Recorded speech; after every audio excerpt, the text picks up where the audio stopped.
Hi everyone, my name is Nori Hudson and I'm a certified nutrition consultant. I graduated from Bowman College in 2001 and subsequently from 2002 until 2020 was on their faculty as an educator and teacher. It was the joy of my life, frankly, and I never thought I'd be retiring from being a nutritionist.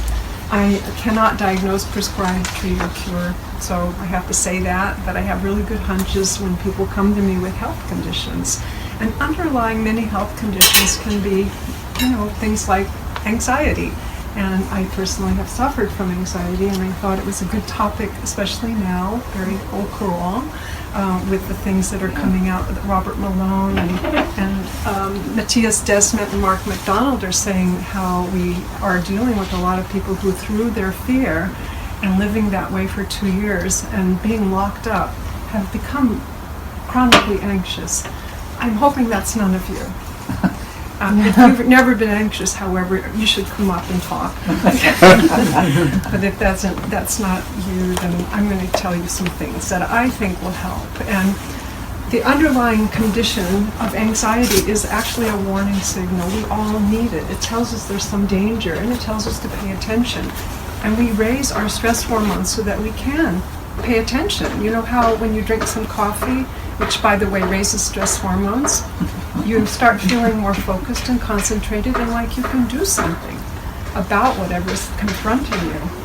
Well, if you're an anxious person, we're talking about this, how caffeine may not be your friend.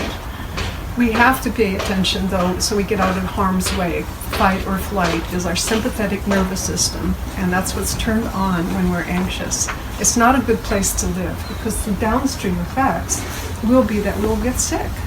And a lot of illnesses have been stemming from us being unwell in a chronic way.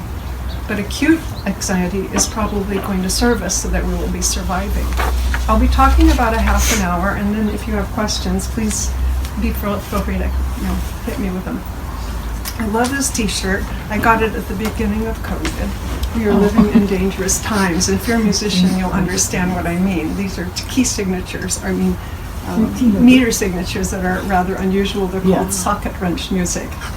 Yeah. So, why? Well, because you have 9/16 and unusual time meters that Bulgarians can dance to, but we can't. So let me just say, anxiety disorders and depression actually comprise the majority of mental health issues in the United States. I'm not saying we're going to talk a lot about disorders, but one of the people that I like to follow, Julia Ross, says that many of the things that we call our emotional stress may stem from what she calls easily correctable malfunctions of our body and our brain biochemistry, and are primarily the result of critical unmet nutritional needs. I'm a nutritionist, so I'm looking at that through my prism. What is anxiety? Well, it's an intense fear. It's also an emotional state with mild unease, usually lacking in a clear or realistic cause. But it's there. It's this background humming that we feel, what will happen, when will that other shoe drop, kind of thing. And it could be also from the result of severe stress when it becomes chronic, such as with an anxiety disorder. But as you say, it is a danger signal, and we do need to pay attention to it. However, in order for us to function, us good people here, we need to be able to tame it. And my title of my talk is Taming Anxiety with Nutrition, because if you have any of those background things going on, and you can reduce those, you'll still be able to bring on that fight or flight as you need it, but you won't be overwhelmed by it. You'll still be able to think clearly, and we'll also be able to preserve our health.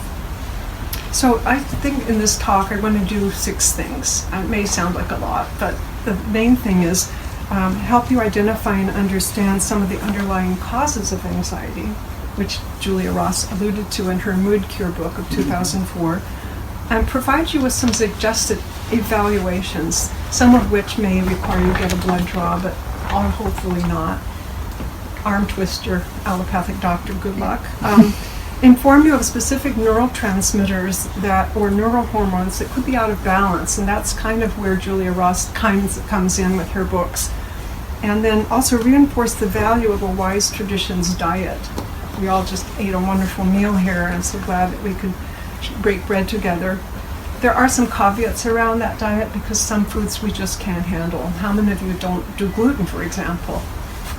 So how many of you don't do dairy, for example? Yeah. So we all have something that, although it's being maybe prepared properly, we don't tolerate, and we may feel unwell or restless or even anxious by eating them. And then I also want to suggest specific herbs and supplements. I think herbs are wise. They go upstream and deal with the underlying cause more brilliantly than anything, as long as we choose them wisely and listen to our bodies and get the responses that they provide.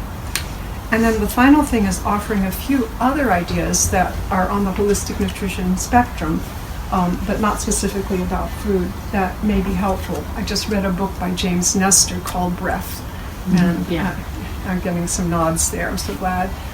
And so I think breathing, especially now, nose breathing, will be emphasized here.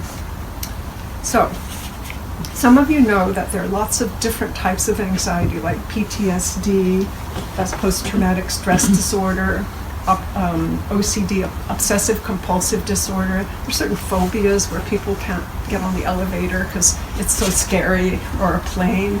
And those are really larger issues than we're going to be dealing here. We're going to talk about generalized anxiety disorder, which is where most people may fall.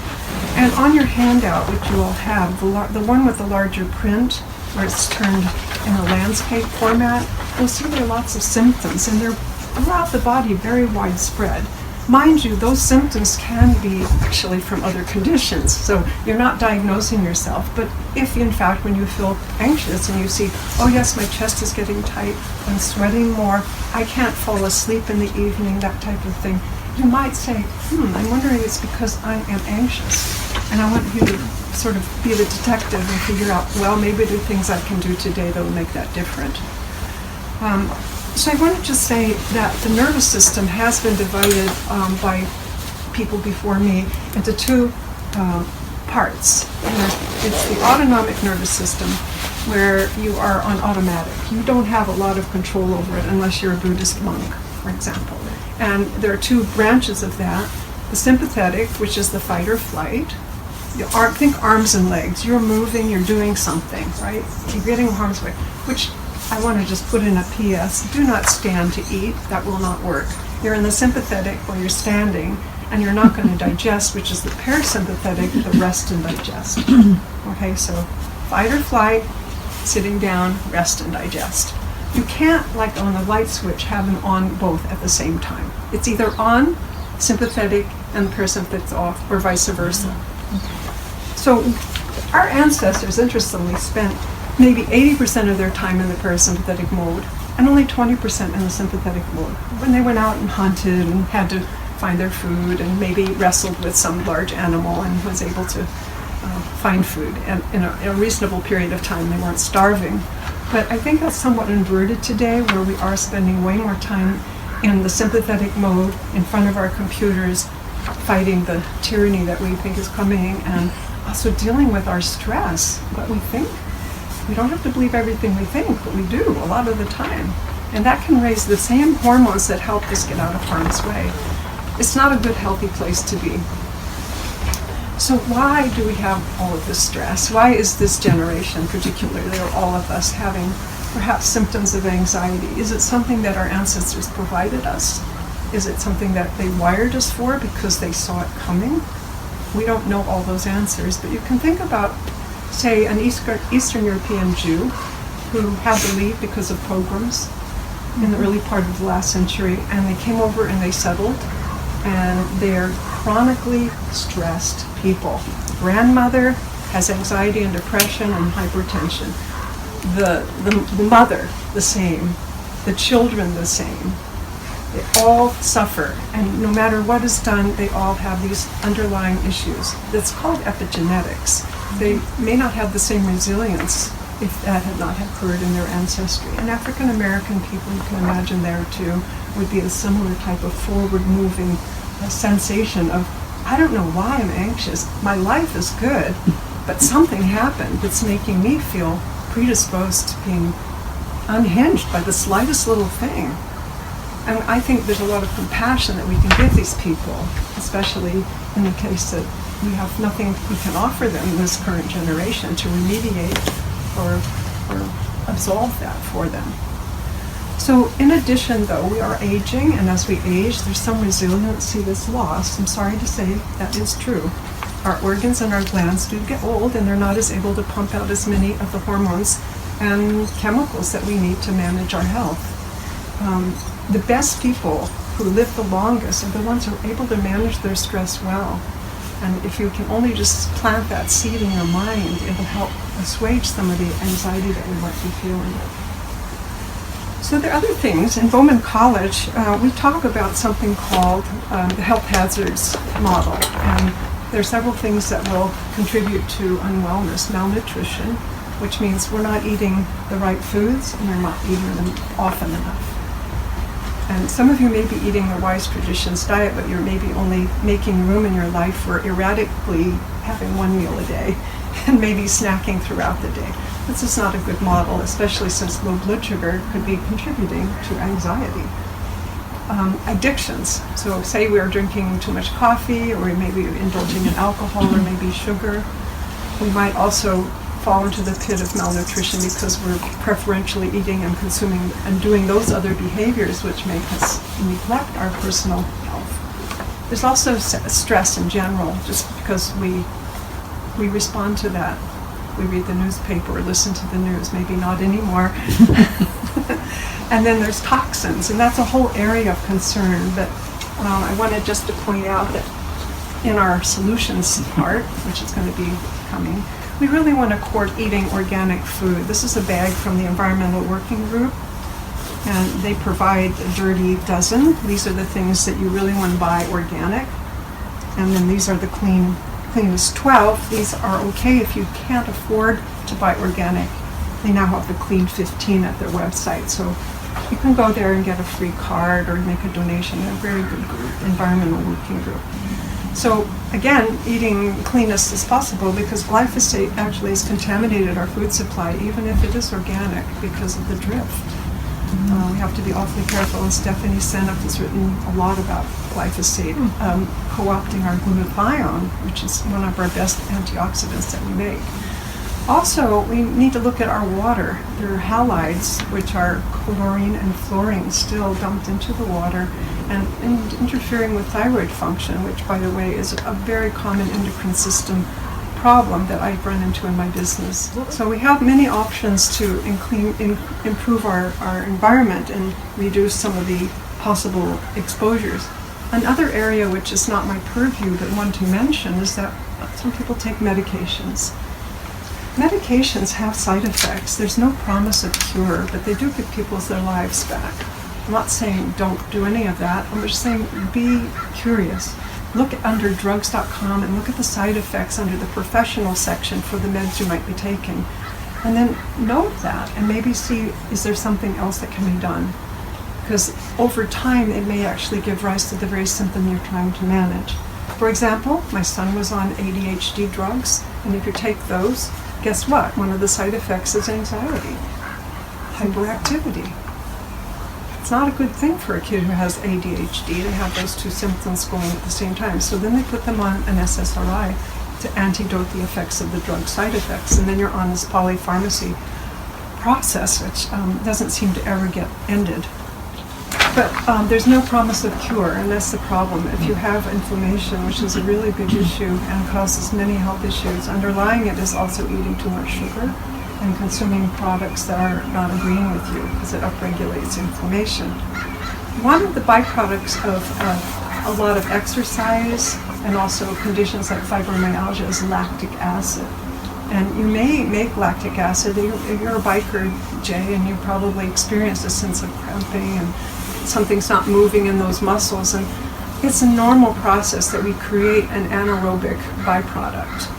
And there's a chart on your handout that shows you that when we use glucose, we split it into two molecules. The anaerobic pathway on the right side of that chart is to go and make lactic acid from pyruvate. And so you're really not making a lot of energy, and you're hypoxic. You have not enough oxygen to do anything there. People can clear it. It actually can be cleared if it's not in excess. and it will be cleared through the liver. It'll be converted back to glucose and then to a storage molecule of glucose called glycogen. But if you have oxygen, and thankfully we do, we can make energy with oxygen, way more ATP, and that is to go over into the mitochondria and go through the Krebs cycle and electron transport chain and make 38 ATP. Wow, that's whopping. So glycolysis is rather inefficient, and I just want to say that some people get stuck in that due to health issues. So the other thing is caffeine, sugar, and alcohol will make you make more lactic acid. So for those of you who, and lactic acid has been correlated with anxiety, if you are an anxious person, those three things are not good for you to eat. And you might notice your symptoms after consuming those, and I have, so I'm not doing those anymore. So that's a big takeaway for me, and I hope it might be for you, just to examine those and see whether they are making you feel more anxious. All right, I wanted to go into some more about how to get evaluated for contributing symptoms. You know, the doctors are not going to look for health, they're going to look for illness. So the ranges on your blood tests are going to be really wide. That's not the best way to figure out whether you're trending towards something like insulin resistance, as an example. However, I'd like to offer that you can, without going to see your PCP, get some tests through directlabs.com or lifeextensionfoundation.org, lef.org. Those are two places where I found they offer tests, and you don't have to go through your doctor. You get the results, and they're actually reasonably priced. They have a comprehensive wellness test that's only $35, and it does all the chems, all the complete differential white blood cells. I'm really happy for that. It was really useful for me to get. Also, it does the lipids and the liver enzymes, so $35 is a really good price if you have no health insurance. Just do it. Is that on here? No, you're going to listen to this. Write it down. Okay. So how can you figure out if your blood sugar is swinging and causing you to be anxious? Well, first examine your food frequency. Okay? If you're not eating 2 or 3 meals a day, maybe that's where you need to find out why you're anxious. Easy peasy, right? Then you have to figure out what you're eating. Now, I like to use the model of a fireplace. When you are building a fire, you start out with twigs, maybe a little paper, and you get it going, but it's not going to last. So then you start adding branches, and then you add a log.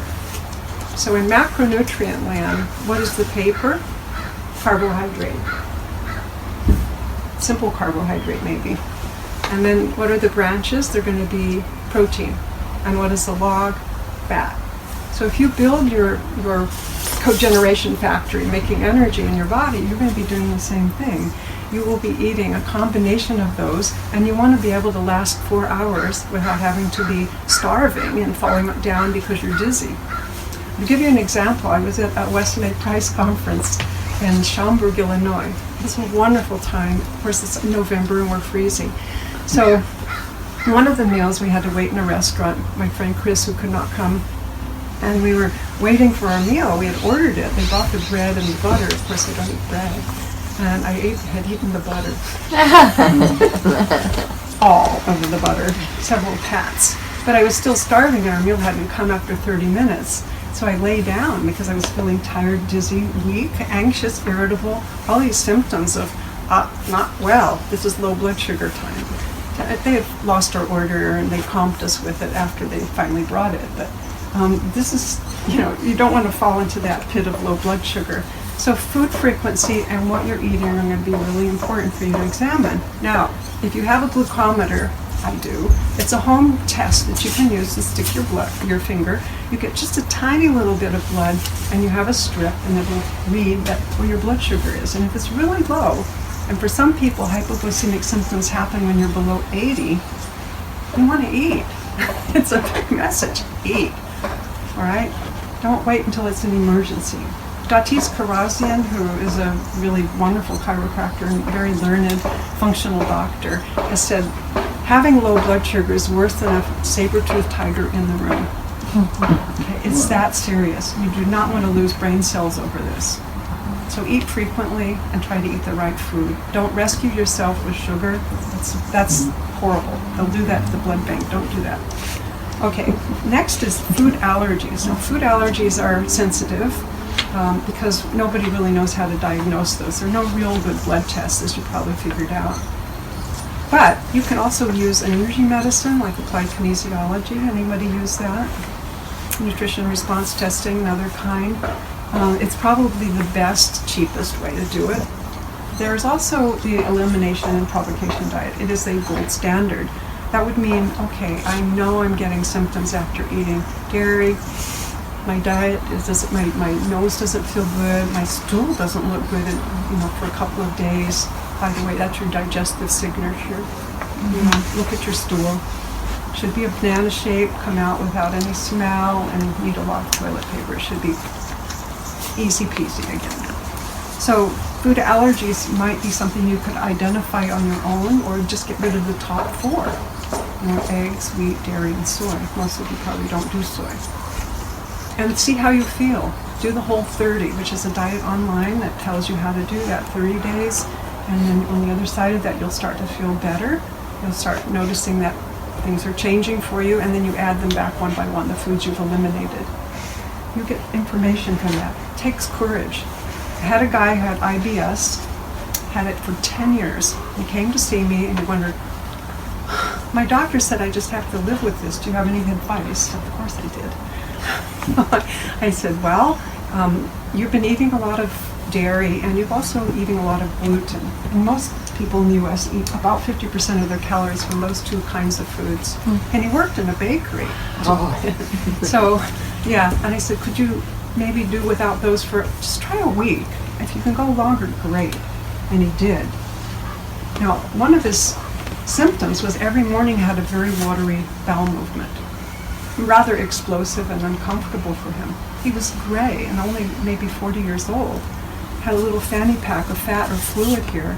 So just in 1 week, his stool normalized to the banana shape I just described, pretty much, and he felt better. He had more energy. He started a preschool with his wife.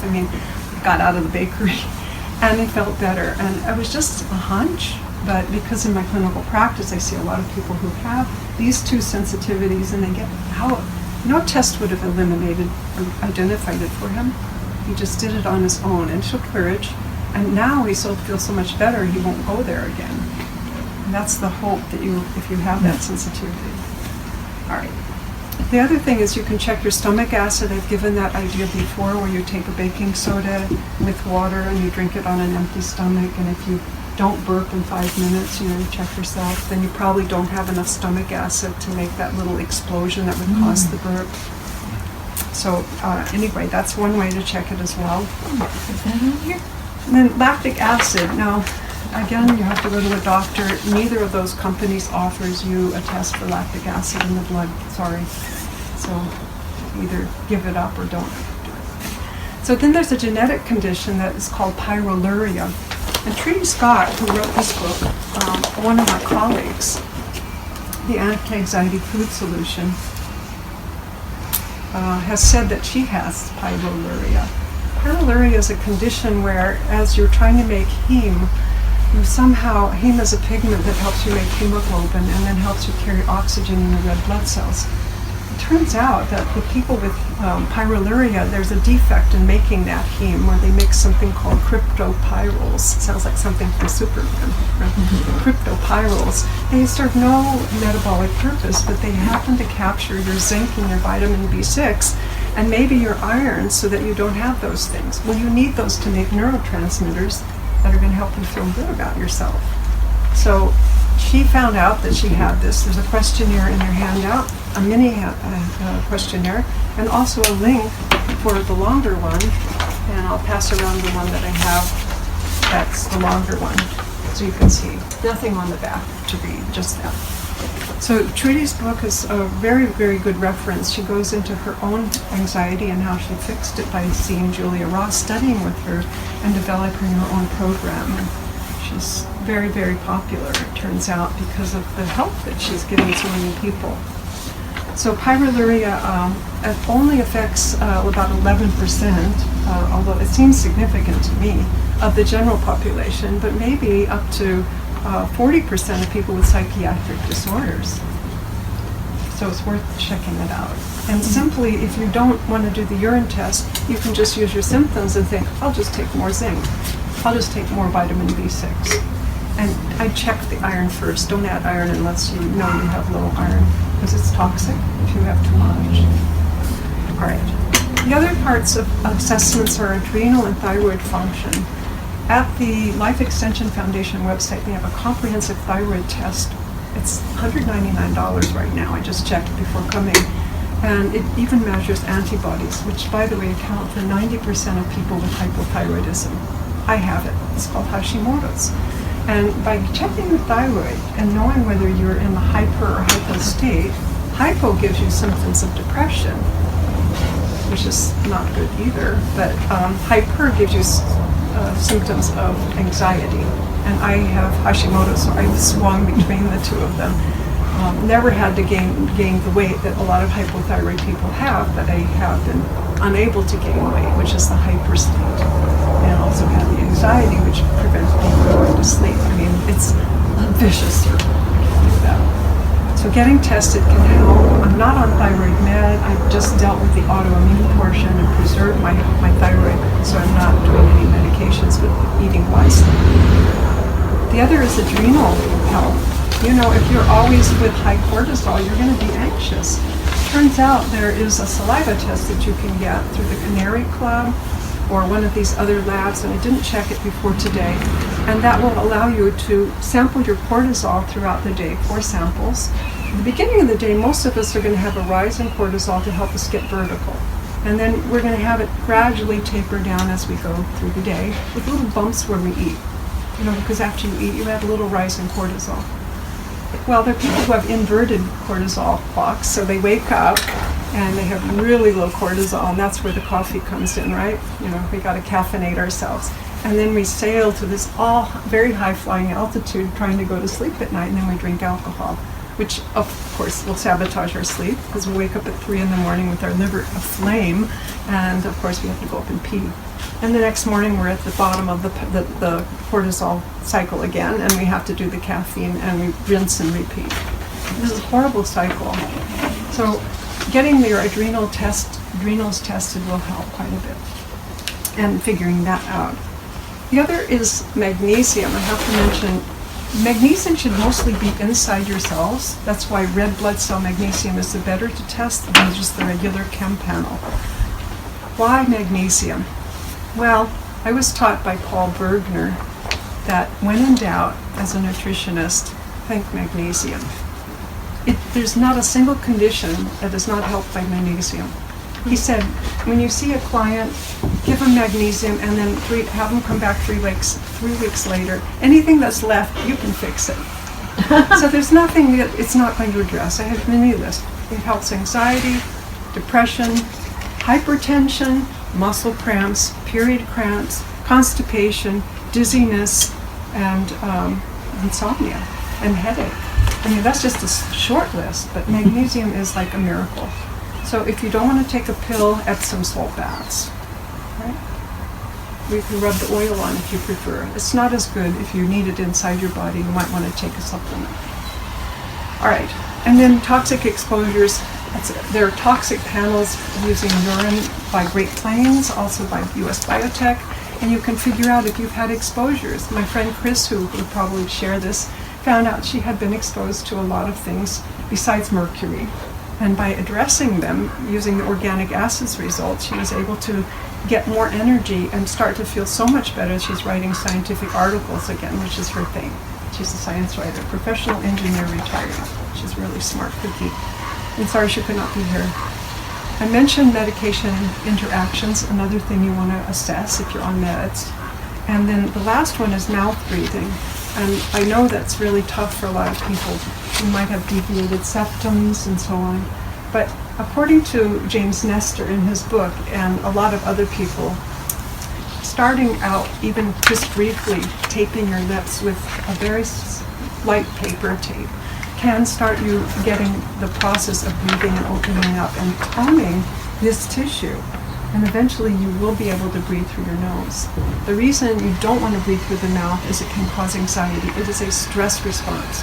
Athletes who cross the finish line doing Olympic events don't have their mouth wide open and they're not gasping for breath. They have their mouth closed, doing fine, just like a normal day for them.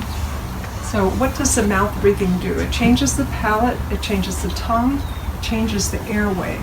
And all of those, when they're changed, can cause you to actually get worse in terms of your breathing, not better. Mm-hmm. We tend to hyperventilate. About 80% of us are over-breathing. We're supposed to breathe about 5.5 liters in per minute. Yeah. I don't know. There's a lot of stuff. I would just recommend you read the book. There's huge. And the book is, again, one more time? The book is Breath. Okay, Breath. And there's a video about him too I can send if it's posted on the NorCal Collective. All right, let's go to solutions. So on the other side of your book page, I want to talk about the neurotransmitters. Julia Ross is very fond of using these to help people get better, and she doesn't test them. And there's a controversy about why people test in the urine whether you have these neurotransmitters or not. Well, I'm not going to go there. I want to just tell you, she always says eat enough protein. At least 60 grams a day. Don't undereat that. If you're eating 2 meals a day, that's 30 per meal, approximately. What does that look like? I can send a chart. No, because it's hard to convert when somebody says grams to like a handful. Okay, I'll give you some mini examples. 3 eggs will give you 18 grams. Each egg is only 6 grams. Okay. 2 ounces of beef will give you 20 grams.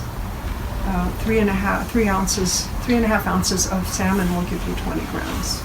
So you're basically looking at, portions. And this is the minimum, so some of you will need more, obviously, especially if you're bodybuilding or doing extreme athletics.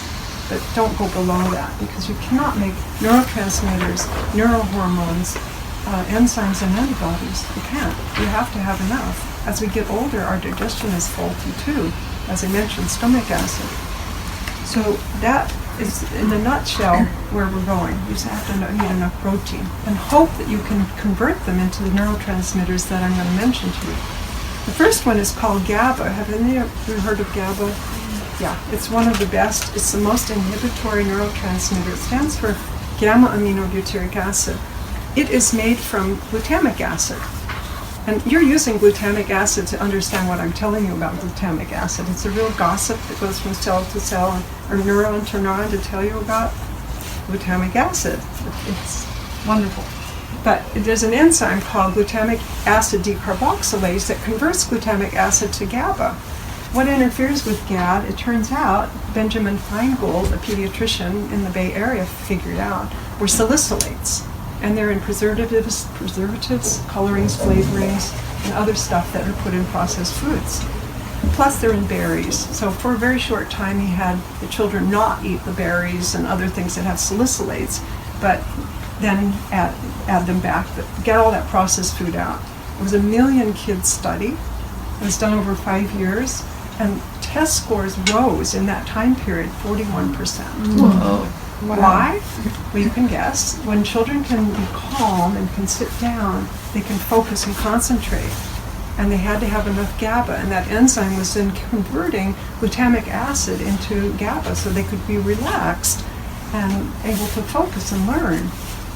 So it's a brilliant story, and of course the food industry has tried to undo that, as you can imagine, as they always do. All right. The other thing about GABA is that you can bring green tea into your life as long as you're not sensitive to caffeine.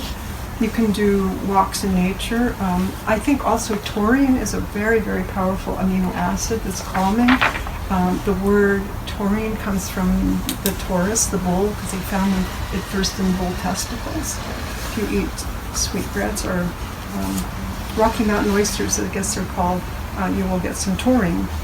Yoga and Tai Chi, so those are other ways to help GABA be on your side. You can also take the supplement. Another neurotransmitter that seems to play a role in helping us be less anxious is serotonin. Serotonin comes from the amino acid that's an essential one, that means you have to eat it, called tryptophan. And there is a supplement called tryptophan, and there's also another supplement called 5-hydroxytryptophan, or 5-HTP. And people have preferences about which one works best for them or better for them. You choose, but those are two ways to make your own serotonin. The other thing is that serotonin is a parent of melatonin. So in order for you to have good sleep, you want to make sure you have enough serotonin. Right now, being outside in almost full spectrum light, we're actually making our melatonin. We're now going to release it in total darkness. That will improve our sleep, definitely. The other thing is they're suggesting that with serotonin, you will want to correct your vitamin D deficiency. It helps the delivery system go way, way better. So don't forget to take vitamin D. If you've not tested, it's $39 at Life Extension. My son has seasonal affect disorder, so he uses a Go Light box to raise his serotonin, and it's really helpful while he's eating breakfast, because what happens with SAD, seasonal affect disorder, is your melatonin hangs around even though you're awake. And it makes you feel kind of pumped, low. And so he's able to use that, and it clears the melatonin and makes room for not feeling so depressed. And during these dark months, sometimes it's needed. He's now in Washington State. The next neurotransmitter group is called catecholamines. These are known as the stress hormones. Julia Russ calls them the cats. And they include dopamine, which helps us focus and concentrate, and norepinephrine and epinephrine. And these are not something that people who are anxious have a short supply of. But they're there just to show you that the way we raise them are with caffeine, chocolate, cocoa, even banana, vanilla, and citrus. So we may not want to be doing those if we're anxious. It's important to have that amount, but we just don't want to have it in over amounts, especially when we're feeling anxious all the time. And then endorphins is a homogenized word, endogenous morphine. And we make these painkillers to help us feel better, like if we're doing an extreme sport, or we feel very sensitive to what's happening around us and we cry easily. We're low in endorphins, we may do a lot of comfort eating or really, really love of food. I had a client who came to me with incredible pain and suffering in his knees. He's a drummer. He's going to have a baby. He's really excited about that. He's early 40s. And I noticed in his food journal, which tells a big story, that he eats a lot of wheat. And I said, can you imagine not eating wheat? In just one day? Or he said, no. It's like deer in the headlights. He just couldn't contemplate not eating wheat. And so I realized he wasn't going to get a lot of help for this inflammation because it was such a mono diet. Trudy Scott writes about a woman who did GABA, she did some 5-HTP, she was doing a lot of herbs, and yet she loved her pizza. And only when she gave up the pizza was she was able to come around the corner with her anxiety and start to feel 100% better. But it was that little nagging little bit that she couldn't let go of in her bodies because the gluten makes gluteomorphin in your body. It's a stand-in for your own endorphins, and you are not going to get the large bang you get from your own endorphins. It's short-lived, and you want to go and get more after it poops out. And dairy is the same, caseomorphins as well, that stand in for our own endorphins. One thing I love about how to get your endorphins high is you can be generous. I think that's just beautiful in this culture today where we're so isolated and people are always looking for being taken. Just be generous for whatever reason. No thank you, just being generous. So I'd like to tell you a little bit more about foods to avoid. Just to reiterate, don't do sugar, alcohol, and caffeine if you can help it. Really do sabotage our health. It takes a lot of courage to do it, and it's during the season where we typically overindulge in those things that I feel so crummy afterwards that I'm just putting them aside. Okay, foods to enjoy. Our favorite, bone broth, is on the list, and because the reason is it has glycine in it. Now, glycine is a very calming amino acid. If you buy it in powder and just take a quarter teaspoon under your tongue. It tastes like nothing, and you'll start to feel, yum, yum, feel good.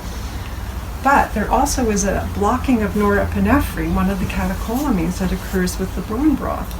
So you're doing twofer. You're calming yourself down and you're blocking that. It's, of course, very yummy to do as well.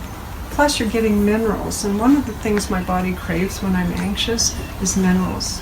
I've been known to just take a whole bunch of kale, which is not one person's serving, but it is now, and chop it up, and I just steam it, and I add some oil or butter, and I add salt. Salt's a very good mineral to do, and I consume it, and I feel so much better. I just feel grounded. There's something about minerals. So the more you can get minerals, the better, but in balance, so not supplements. The other thing is watch the food frequency. Many of you I've mentioned already, I was pointing out that you could be not eating as often as frequently. When your body has to think, oh, when am I going to be fed next? There's great uncertainty. They don't know that you have a refrigerator full of food. Mm-hmm. Your body doesn't know that intuitively. Your brain does, your body doesn't. You're going to say, wow, when am I going to be fed next? It's an emergency, and stress hormones may rise and make you feel anxious. So try to schedule your meals regularly, even if it means batch cooking.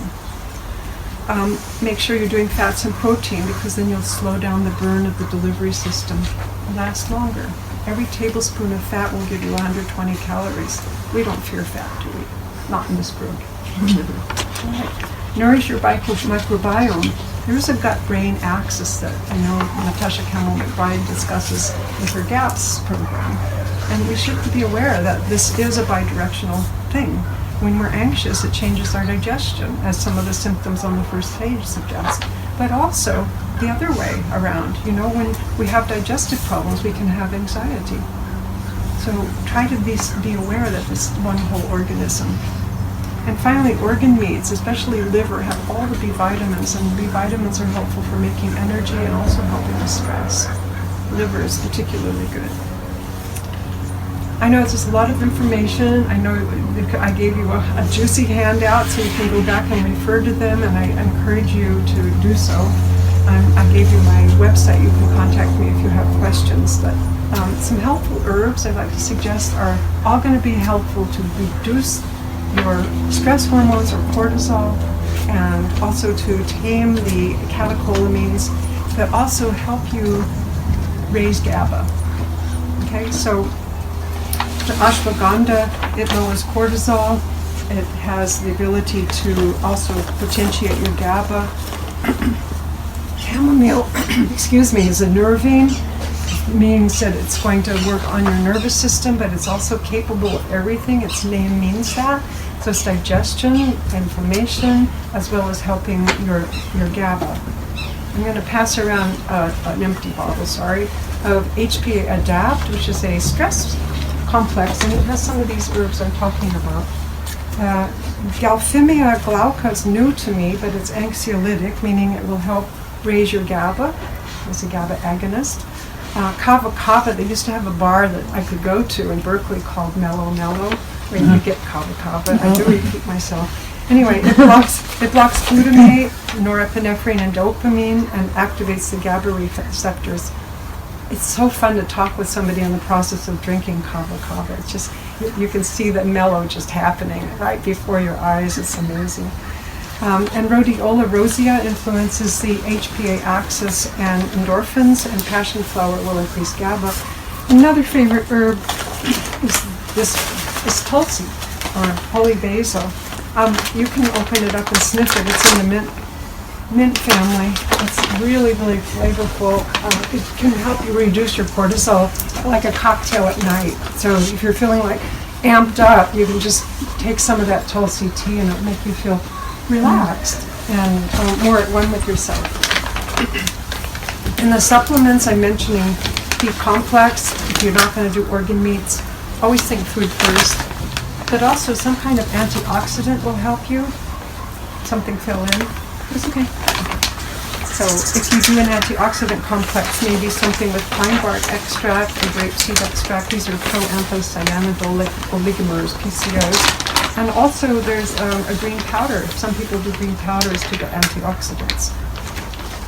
So I'm going to just tag on a few other ideas that are non-nutritional. One of them is to activate your vagus nerve. You've heard of polyvagal therapies. There's been a lot of good talks about this lately. The vagus nervous system, or the parasympathetic nervous system's longest nerve is the vagus nerve, and you may know that it goes from the back of the head all the way down to the groin. And it participates in all the things in our torso, which is our rest and digest part of our body. If we could stimulate that, we can actually put ourselves in a parasympathetic state. So resting, digesting is, of course, where we want to be for that. Breathing. So Dr. Andrew Weil has the 4-7-8 breath, which is inhaling for 4 counts, and that's sympathetic. And then you're going to hold for 7 counts, and that's going to be parasympathetic.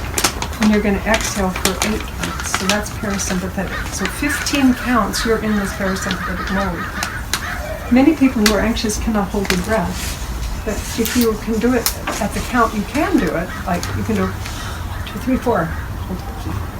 Exhale, 1, 2, 3, 4, 5, 6, 7, 8. And you can do it in as rapid as you can handle. Eventually those will get longer. So it'll be 1, 2, 3, 4, hold, 2, and then go forward. It's extraordinarily helpful for getting to sleep. And James Nestor mentioned it helps him when he sleeps on long airplane flights. Another thing that you can do is sing, hum, gargle, purr, if you purr. I'm a cat. Alternate nostril breathing. They also put you in the parasympathetic mode, especially breathing through the left nostril. Take time to be in nature and be with your pets if you have a pet. Also, do some specific yoga poses. Those that are folding are more calming to the nervous system, especially when you have something on your third eye. Doing child's pose and put your hand here to catch your third eye. Anytime you put your legs above your heart, like going to Tahiti, which is a pose I recommend for people who are stressed, put the calves of your legs on the seat of the chair, lying on your back on the floor, so you're at this unusual angle here. Set a timer for 15 minutes. It will be equal to an hour of sleep. It will pull you down into the parasympathetic, just having your knees. If you don't like that, use bolsters, but it's a really simple fix for someone who's like that. They can't relax. And then meditation with chanting. And finally, if you are in a panicked mode, and I'm passing around some lavender calm here. This is a very good go-to for me, and also swallowing can also put you in the parasympathetic mood. If you're in a panic mode, then what you want to do is try to breathe and ground yourself by looking around. 5 things that you can look around, okay? And then 4 things that you can touch, different things that you can touch. And then 3 things that you can hear, and 2 things that you can smell, and 1 thing you can taste. You're engaging all of your senses just to bring yourself down into that grounding mode. So I hope you've learned something. If you have any questions, I'm happy to answer.